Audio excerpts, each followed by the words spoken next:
Hello, hello, hello. So, tayo ay mag-food vlog, mukbang from 7-Eleven. Ito ay ang leche flan dessert, which is my favorite sa 7-Eleven. Try nyo to guys, magugustuhan nyo itong leche flan ng 7-Eleven.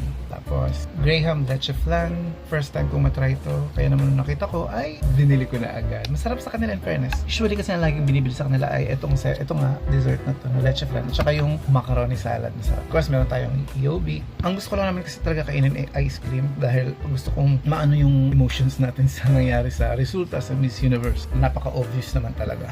Ako nga tanggap ko na hindi si Atisa ang mananalo. Pwede naman talaga siya manalo. Kaso ang ganda ng sagot ni Cote d'Ivoire. So parang para sa akin si Cote d'Ivoire. Tapos okay na first runner-up si Atisa.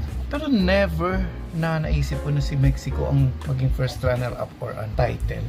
Ito muna. Ito. So ito na lang kasi first time kong makain to. Graham leche flan. Ayan, tingnan nyo. Super sarap.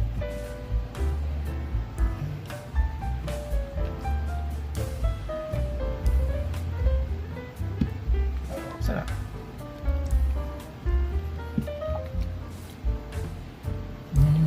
Wow. So, obvious na obvious naman, di ba? Napanalo si sagot pala ni Cote d'Ivoire. Obvious na obvious talaga siya ang winner. Sa bagay, nabu naman doon nung in-announce yung